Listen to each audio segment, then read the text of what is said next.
In the wake of its continued trash balloon campaign against the South, North Korea launched a ballistic missile this morning, but the test failed, with it exploding and falling into the sea. Mourners gathered at a memorial altar to offer condolences to the victims of the recent deadly fire at a local battery factory. Meanwhile, an investigation into the cause of the fire has picked up pace. The number of newborns increased in April for the first time in 19 months on the back of the base effect and more marriages. It's June 26, 2024. This is Newscenter. Good evening. Thank you for joining us. I'm Yoon Min. We start with the failed ballistic missile launched by North Korea early this morning. And just last night, the regime sent more trash-carrying balloons into the south. Our defense correspondent Choi Min-jung reports. North Korea on Wednesday morning launched a ballistic missile that appears to have failed. According to South Korea's Joint Chiefs of Staff, the regime fired a ballistic missile toward the East Sea at around 5:30 a.m. from the Pyongyang area. A military official explained that the North appears to have attempted to test launch a solid-fuel hypersonic missile. However, the military said the launch apparently failed, as the missile reportedly exploded mid-air after traveling some 250 kilometers, likely due to engine problems. This is the regime's first ballistic missile launch in almost a month, and experts say it could be a response to the arrival of the U.S. aircraft carrier USS Theodore Roosevelt in South Korea. But it could also be an effort by the regime to flaunt military achievement ahead of a key party meeting this month. North Korea perhaps tried to highlight the success of the reconnaissance satellite, but that failed. So I believe they are continuing to test solid-fuel engines to achieve positive results with regard to solid-fuel medium to long-range ballistic missiles. The provocation also comes after North Korea sent trash-carrying balloons for the second straight night on Tuesday, which was the sixth time since May 28th. As of Wednesday morning, the regime sent around 250 balloons, of which 100 landed in South Korea, mostly in Seoul and North Gyeonggi-do province. The military has been warning that it is ready to air loudspeaker broadcasts immediately against the North, depending on the regime's actions. Pyongyang is presumed to have launched around 2,000 balloons so far. The latest balloon delivery meant delays of up to 3 hours for dozens of domestic and international flights at Incheon International Airport early Wednesday to prevent the risk of an accident. In three-way phone talks on Wednesday, top nuclear envoys of South Korea, the U.S., and Japan strongly condemned the launch and agreed to keep a close eye on the possibility of additional provocations by North Korea following its recent summit with Russia. South Korea's envoy also vowed to ensure the public's safety from the trash-carrying balloons. Choi Min-jung, Arirang News. People are paying their condolences to the victims of the recent fire at a local battery factory. Meanwhile, the police are investigating factory officials over the deadly blaze. Yoon has the latest. A memorial altar has been set up for the 23 victims of Monday's lithium battery factory fire. Relatives of the victims and members of the public have been paying their respects at the temporary memorial at Hwaseong City Hall in Gyeonggi-do Province. While most of the victims are foreign workers, only the identities of 3 Korean nationals have been confirmed. It has been reported that the remaining 20 bodies are too damaged for fingerprint identification. The National Forensic Service is currently conducting autopsies to confirm the identities of the remaining victims. 8 people were also injured in the fire, which started when batteries in the factory exploded. Meanwhile, the police and the Ministry of Employment and Labor initiated on Wednesday the seizure in search of the Aricell factory and other facilities. They aim to thoroughly investigate the cause of the fire and the factors contributing to the significant loss of life. The South Korean government has ordered the Aricell lithium battery factory to stop all operations as of Wednesday morning and has charged 3 Aricell factory officials with violations of industrial laws. The police are also investigating 5 factory officials, including CEO Park Sung-kwan, on charges of involuntary manslaughter due to occupational negligence. Hwaseong City has established a support center with participation from 12 organizations, including relevant ministries and the Chinese embassy in Korea. The support provided will include assistance with funerals and medical care for those injured. Yoon, Arirang News. The highest number of suicides among OECD members could be just one of the indicators that shows South Koreans are not happy.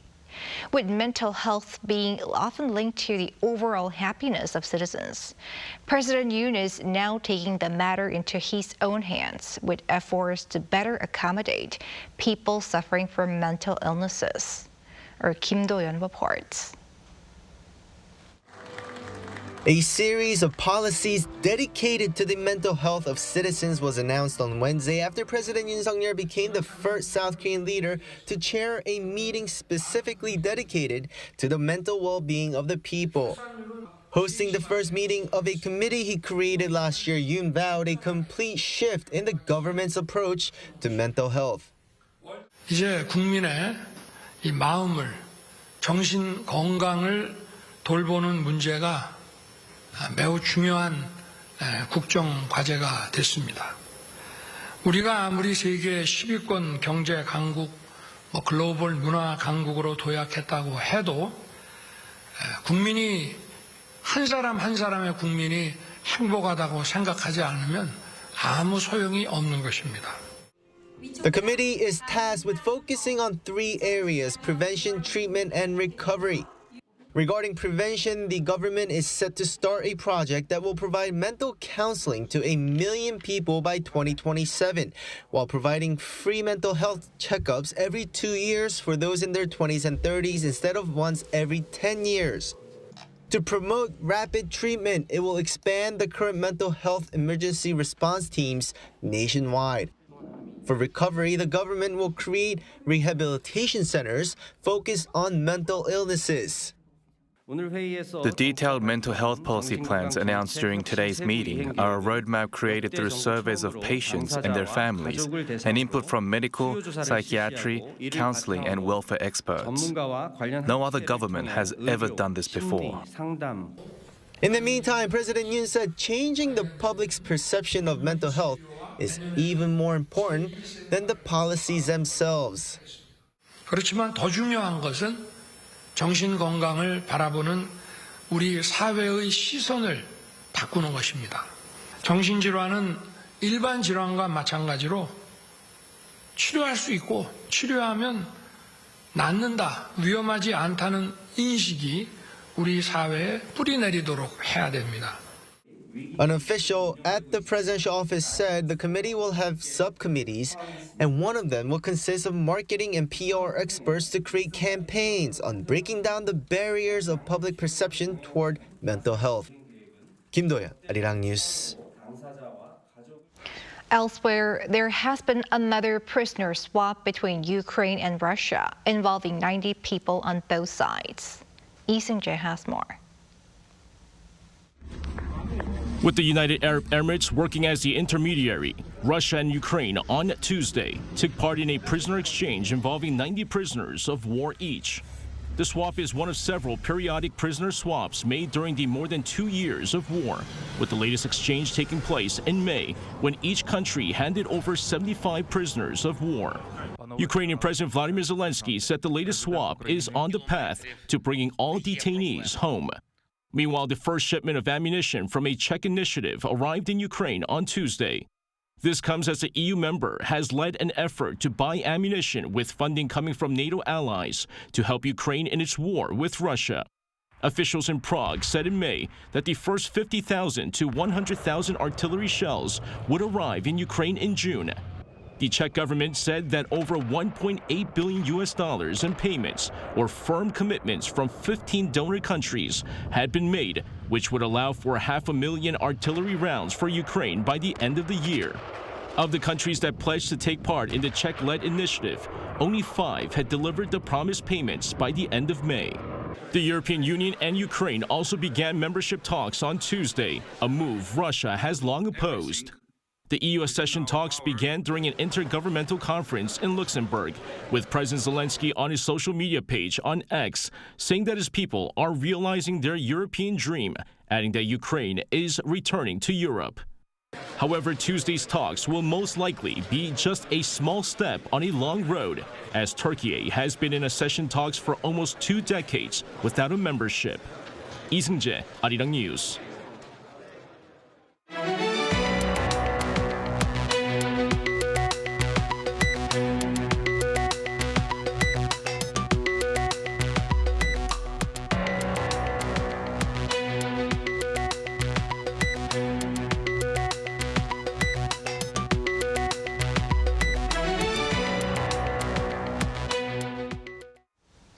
The number of newborns increased in April for the first time in well over a year, but a higher mortality rate in the same month kept the country's population down.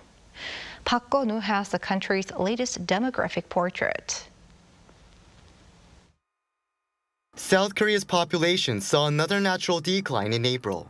Though data from Statistics Korea on Wednesday showed that April's birth figures saw an on-year increase for the first time since September 2022, the population shrank due to an increase in the number of deaths.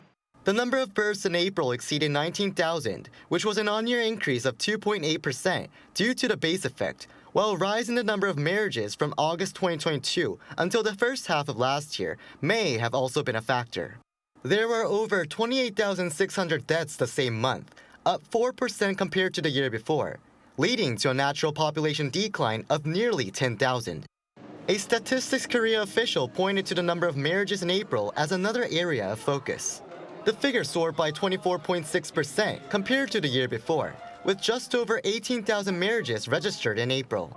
That's the highest increase for any April since related data was first compiled in 1981. The official said an extra workday in April for marriages to be registered compared to last year, an increase in marriage support subsidies, as well as the base effect helped boost figures. Divorce figures were also up by around 6% on year, exceeding 7,700. Park Go-nu, Arirang News. The country will launch low-interest loans next month for the semiconductor industry and extend tax benefits for firms developing strategic technologies. The Finance Ministry announced on Wednesday that it will provide low-interest loans from a fund of 17 trillion won, or some $12 billion next month to semiconductor manufacturers. The chip firms will receive funding for the construction of new facilities as well as benefiting from preferential policies for research and development projects. The government will also extend a tax credit policy over 3 years for companies developing national strategic technologies that can be used in the semiconductor and secondary batteries sectors. On the cultural front, South Korea and Canada have officially launched their Year of Cultural Exchanges program. Seoul's Culture Minister Yoon and the Minister of Canadian Heritage, Pascal Saint-Onge, signed a memorandum of understanding at Canada's National Arts Centre in Ottawa on Tuesday local time, aiming to expand exchanges in the arts, cultural heritage, and sports. Following the signing, both ministers attended an opening ceremony featuring a collaborative performance by young musicians from Korea and Canada. The decision to designate 2024 to 2025 as a year of cultural exchanges was made during a summit between the leaders of the two countries in 2022. Over in Cebu, UN Tourism initiated a Gastronomy Tourism Forum for the Asia-Pacific region. The talks centered on how this emerging trend can help boost local economies and at the same time protect cultural heritages. It's the topic that South Korea also takes a great interest in. Our Lee Soo-jin reports from the city. There's a growing trend in tourism where it's less about what you see and more about what's on the menu. To bring experts from all of the world together to discuss this, the first UN Tourism Regional Forum on Gastronomy Tourism for Asia and the Pacific kicked off on Wednesday in Cebu. Everything is tourism, and that's why it's very important day to day. Big part of economy in tourism, it depends on agriculture and gastronomy tourism. Gastronomy tourism, or culinary tourism, is a type of travel where the main focus is experiencing a destination's local food and drink. And its market is projected to grow in value from $1.1 trillion in 2023 to a whopping $6.2 trillion in 2033. In light of this, the forum highlighted the wide-reaching economic impact gastronomy tourism has on a country, which includes diversifying income sources for local producers and creating jobs. This greater demand for local cuisine is also a way for a country to preserve its cultural heritage. And a large part of this market is expected to be based in the Asia-Pacific region, which is also why UN Tourism decided to hold a regional forum here in the Philippines. Well, I think there is a very strong point on street food. I think when you think about Asia, it's a huge diversity.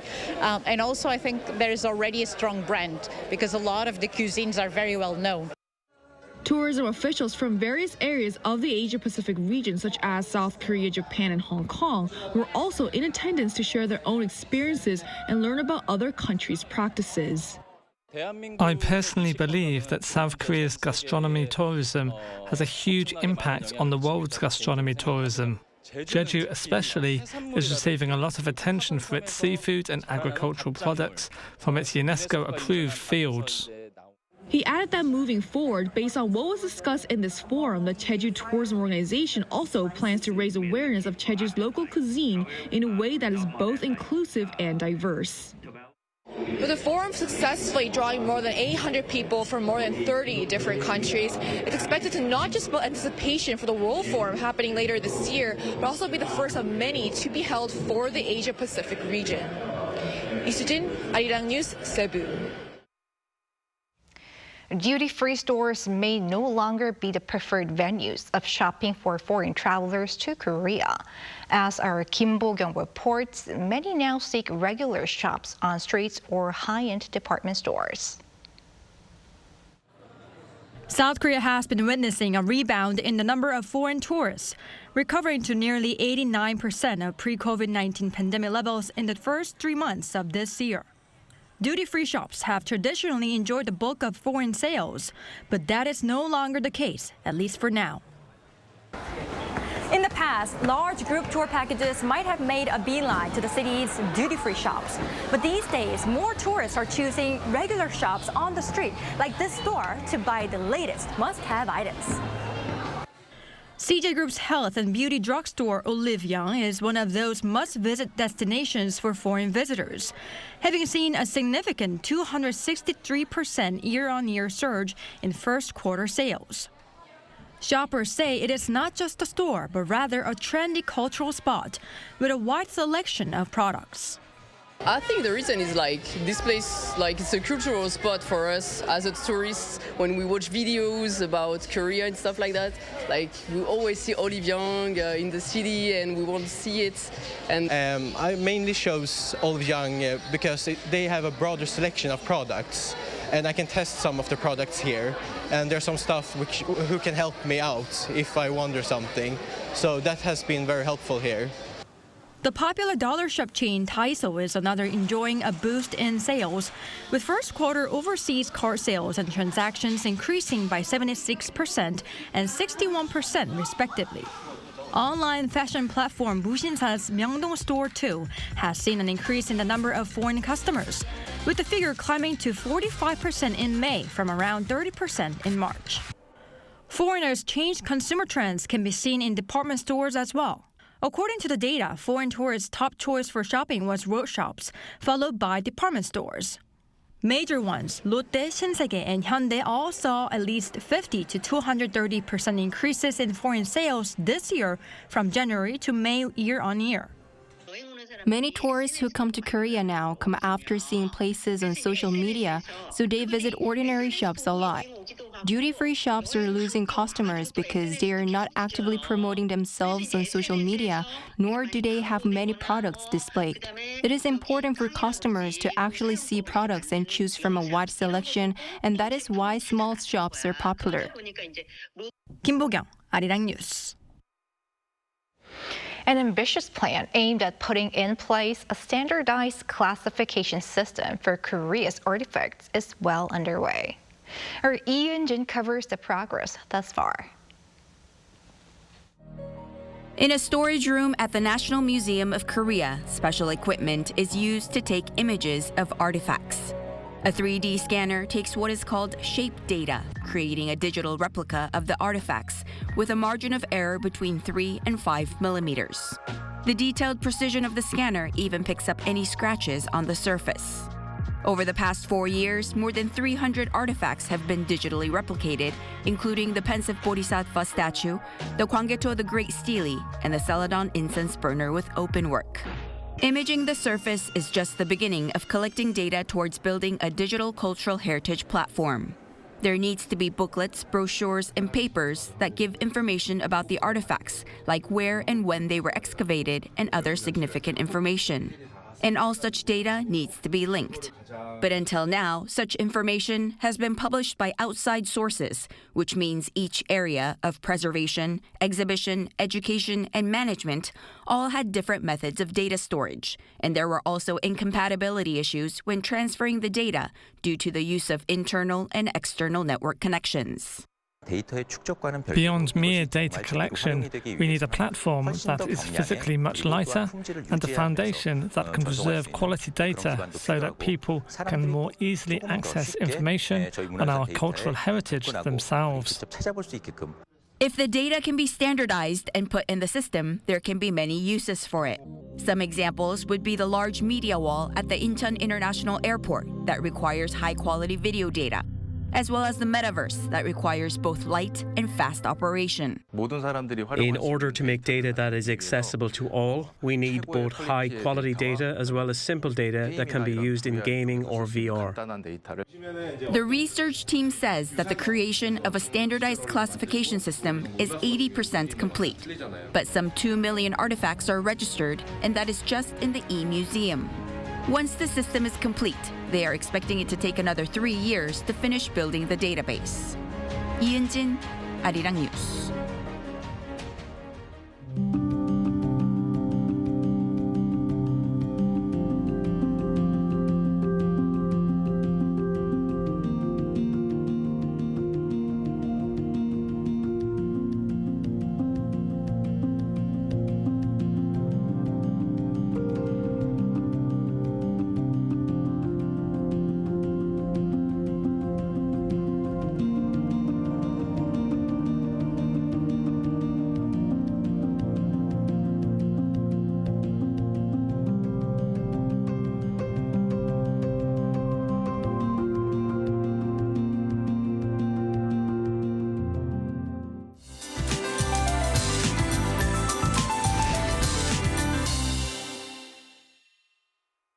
The summer heat of around 30 degrees continues nationwide during the day.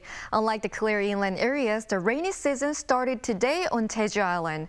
Late at night, the rain will spread to the south coast of Jeollanam-do province, and tomorrow the rainy season will start in other southern regions. Until Friday, there will be up to 150 millimeters of rain on Jeju Island and a lot of rain on the south coast too. Jeju Island and the southern coast could receive 20 to 30 millimeters of heavy rain per hour tomorrow. Tomorrow morning, Seoul, Busan, and Jeju will start off at 21 degrees Celsius. It will go up to 32 degrees in Seoul, Chuncheon, and Daejeon, and it'll be cooler in Daegu and Gyeongju at 28 degrees. Clear and hot weather will continue in Seoul until Friday before the rains arrive for the weekend. That's all for Korea. Here are the weather conditions around the world.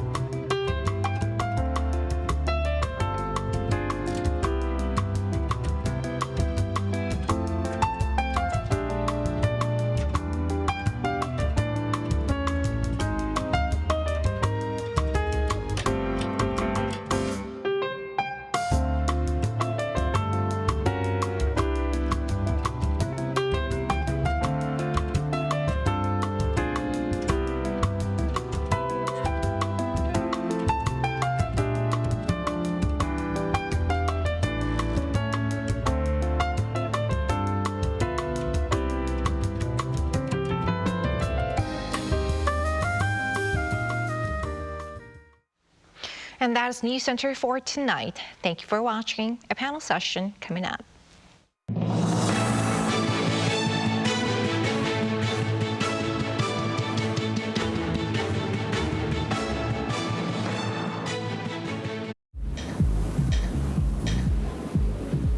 Welcome.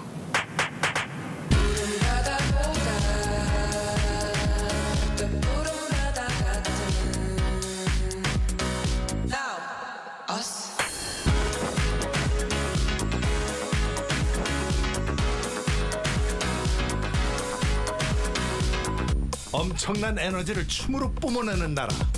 감당할 수 있겠니? 하나, 둘, 셋. Hey, Mr. Cupid, look my way. Make sure you listen to what I say. I may be stupid or quite naive.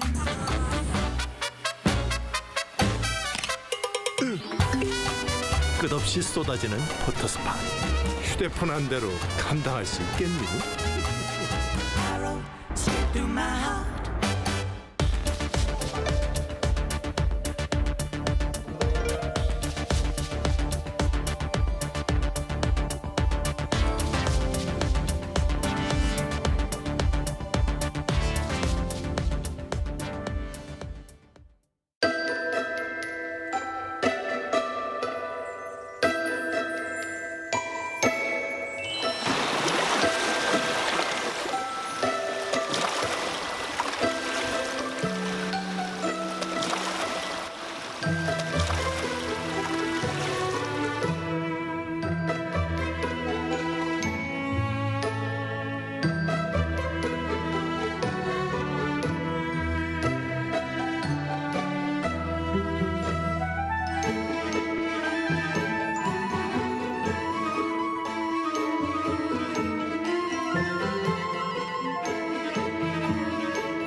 Good evening to our viewers in Korea and hello to others watching from around the world. Welcome to Within the Frame. I'm Han-darin Seoul. Industry and trade ministers of South Korea, the U.S. and Japan will gather in Washington today, local time, for their first ever industry ministerial meeting. As agreed upon among the leaders of the three countries at Camp David last summer, the three sides will discuss ways to further enhance three-way cooperation in economic security, supply chains, and more. The talks, led by Korean Industry Minister An Deok-keun, U.S. Commerce Secretary Gina Raimondo, and Japanese Trade Minister Ken Saito, is expected to create a new momentum for the three nations to strengthen resilience against global uncertainties. Let's talk more about the key watch points of the big meeting and their economic implications with Yang Jun-seok, Professor of Economics at the Catholic University of Korea.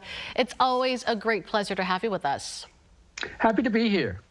Also joining us tonight from Texas is Professor Kim Hwa-gyun at Texas A&M University's Mays Business School. Welcome to the program. Pleasure to be here. All right, Professor Yang, let's kick things off with you. So this will mark the first such meeting convening industry ministers from the three like-minded nations. First, enlighten us about the significance of the inaugural meeting and also about many more regular meetings that will follow. Okay, well, U.S. has been engaged in both America First type industrial policies, as well as policies which seek to limit Chinese influence on the world stage, both economic and political. But it did not always seem like U.S. was coordinating its policy, especially with its fellow countries that were joining the American agenda. So this meeting, I think it's very significant in the fact that hopefully we will establish some regular channels that all three countries can communicate regularly and at a fairly high level. Now, reportedly, this meeting came up fairly late. It was decided in late April, and the agenda was decided fairly recently. But still, it follows up on the supply chain and commerce dialogue that started between U.S. and Korea in May, and at least that dialogue deals with semiconductors, export controls, robotics, and additive manufacturing. So we hope that this conversation, this ministerial meeting will start a formal cooperative process between the United States, U.S., and Japan so that policies can be implemented more effectively. For example, how much technology should these countries export to China? How much investment should be allowed in China, and so on. Now, they have been saying that this type of meeting will be formalized and held regularly since last year. But hopefully this will be the actual starting point for that type of conversation and better cooperation between U.S., Korea, and Japan.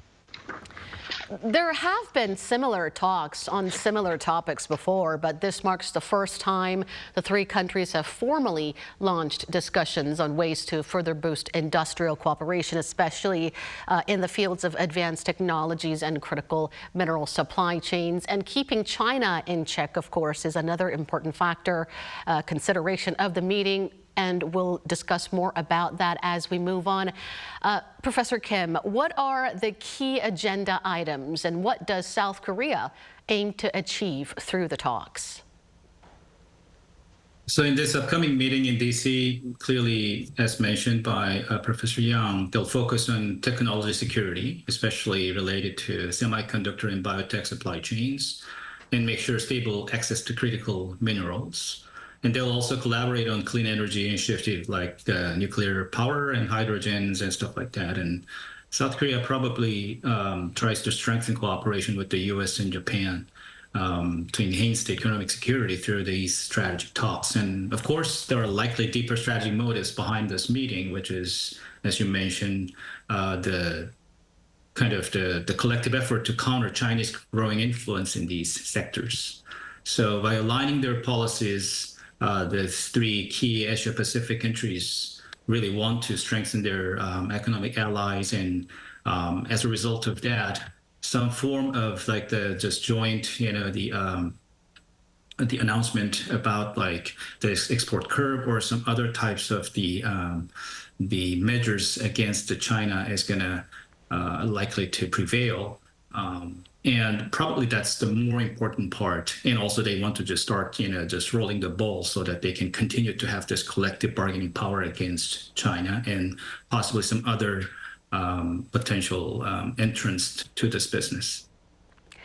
Among the key objectives, South Korea is looking to create a new cooperative mechanism with the U.S. and Japan to boost key mineral supply chain partnerships, in particular, as you've highlighted.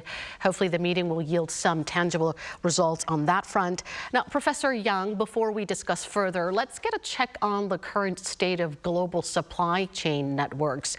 How have the U.S.-China trade wars and decoupling reshaped the global supply chains? Well, we can argue that it started to affect the global supply chain, but I don't think we can argue that it has proceeded to a really large effect.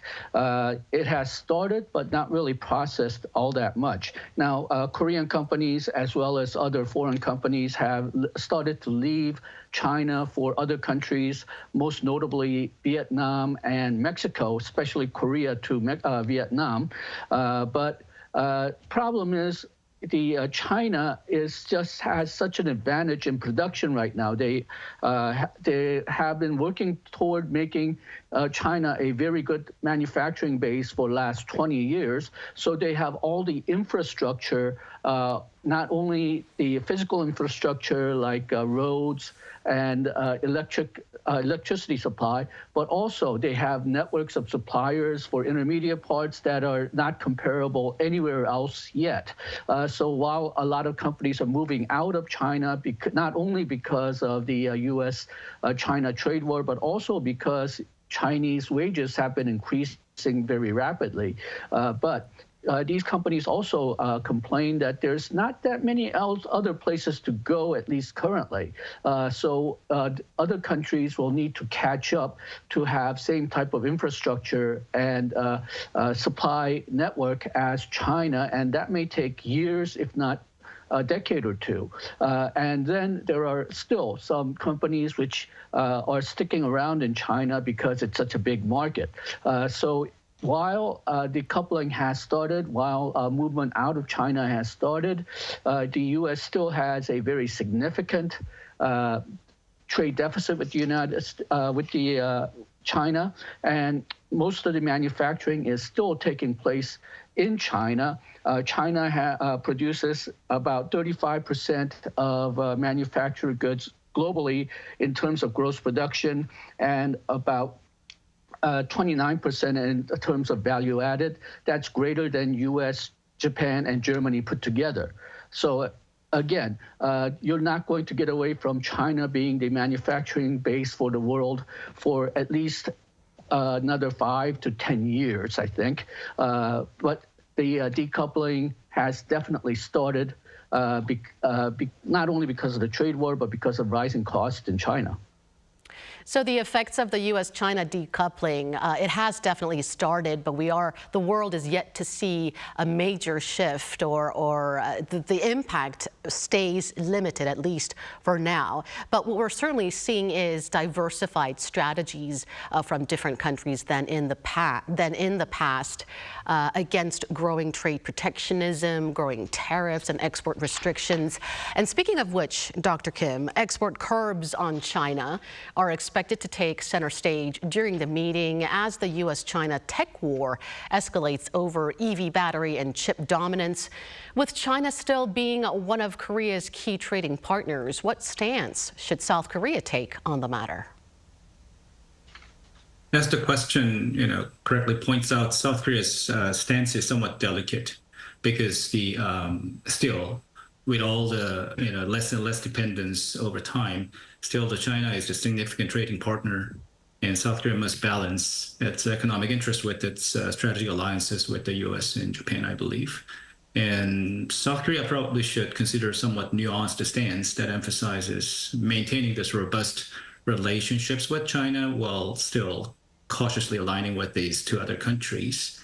And in fact, this actually can open up some opportunity for Korea in terms of dealing with China, especially related to their anti-competitive behaviors and the practices of massively subsidizing certain industries to lower the price of the products that they're competing with the other countries, especially South Korea, and then slowly sort of like, just removing this, this type of the subsidies so that they can overtake the industry. So in this regard, I think the Korea should have some more concerted effort and collaborations with these two countries so that the South Korea can increase the bargaining power. As to never be actually forefront in terms of this export curve, but just follow what the other countries actually are doing. But at the same time, the South Korea probably wants to have some bilateral talks with China on some other items so that they can actually more effectively just negotiate with other businesses.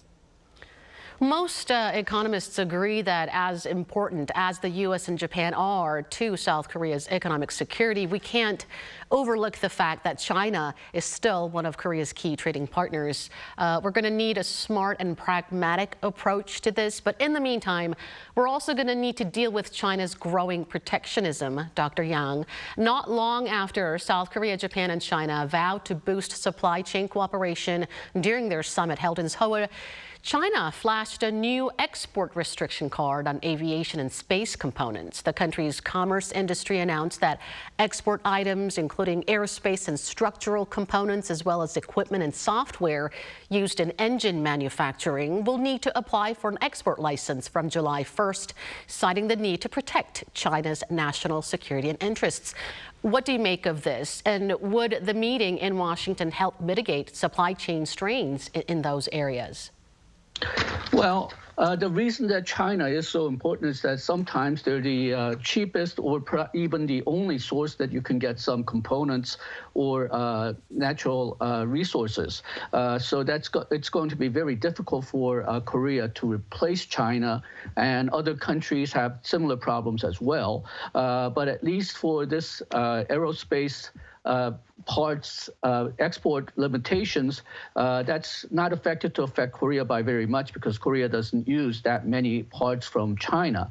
But globally, the export controls may force some countries to deal with restricted parts, and it may affect their aerospace industries, especially since right now the United States has such a tough time with Boeing because of all the quality control problems that they're dealing with.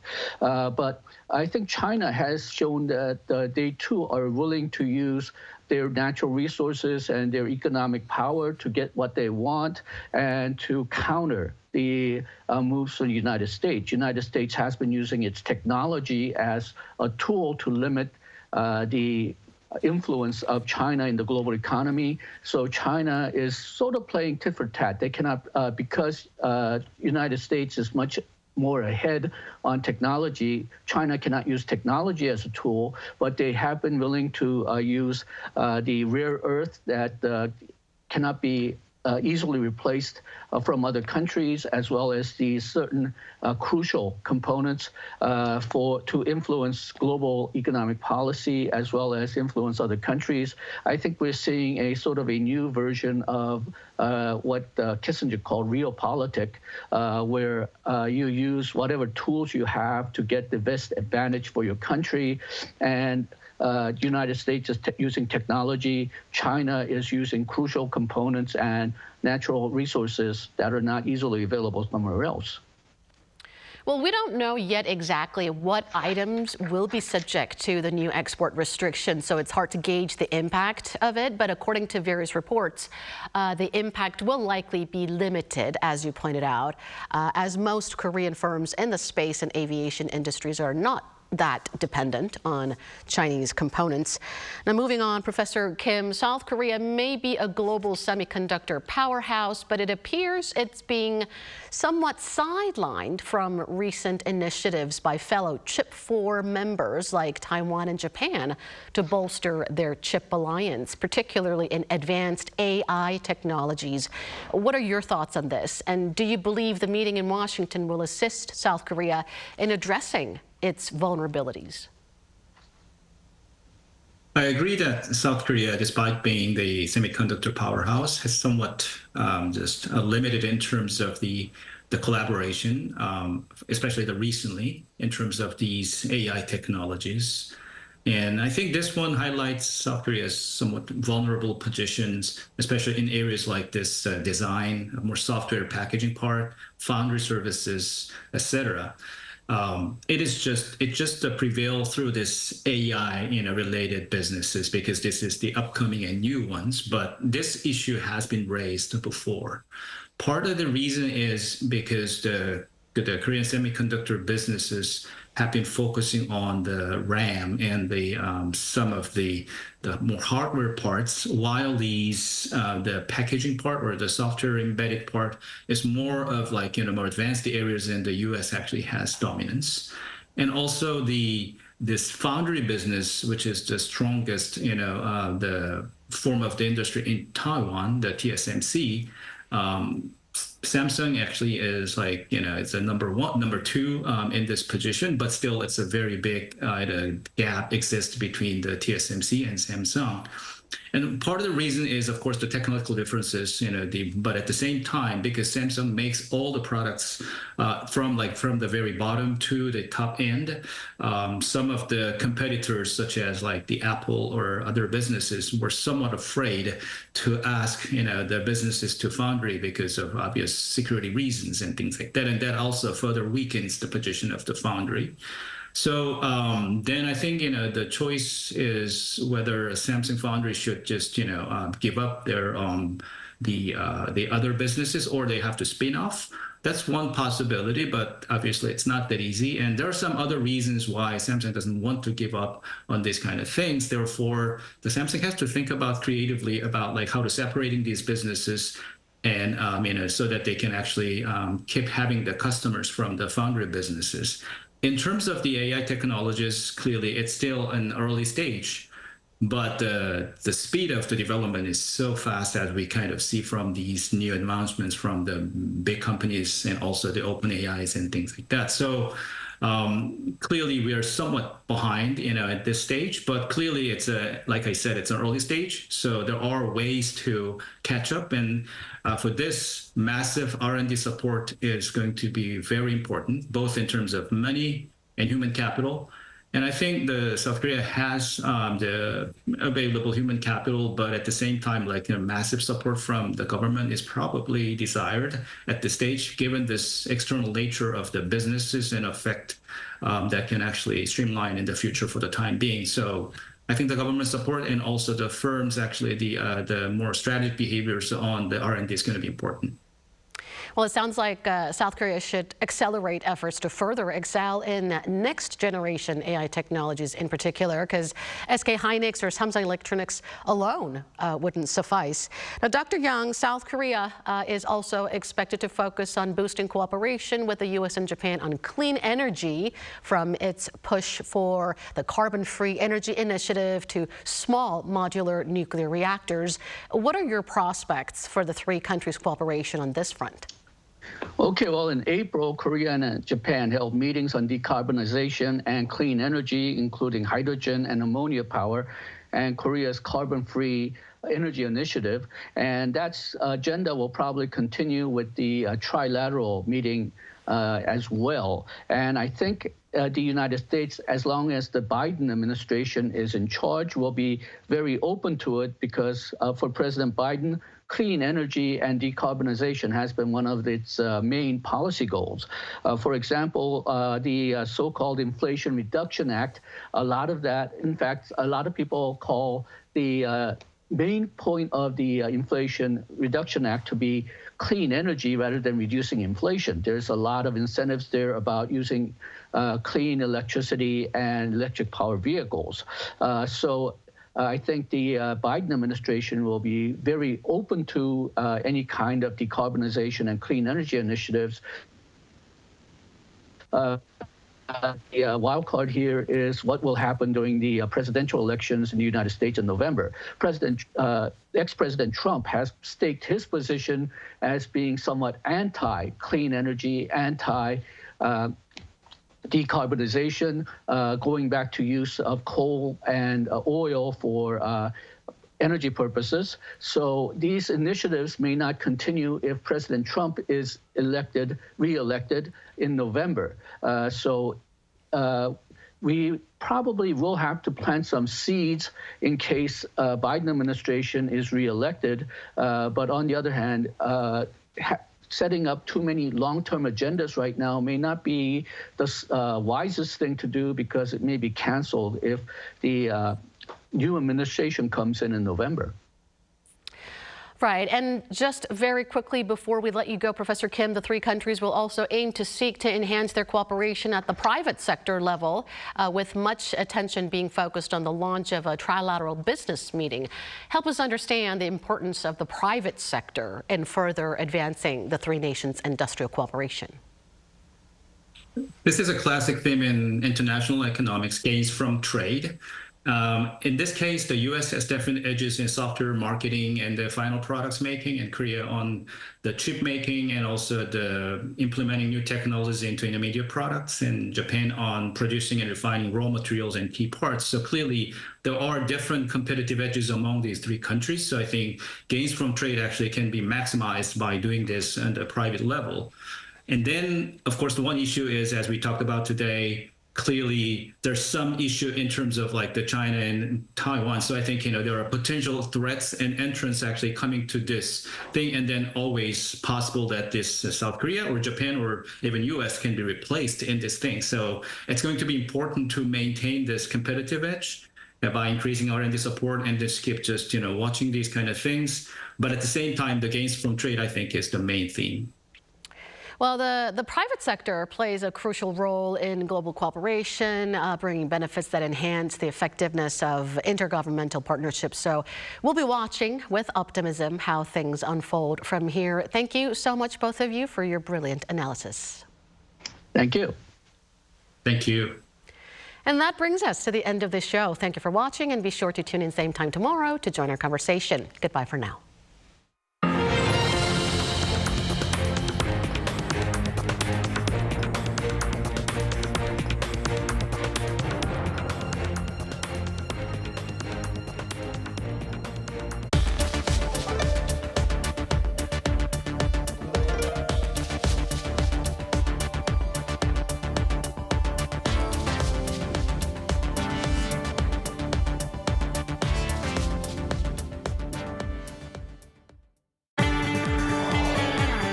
Arirang TV is conducting a quality and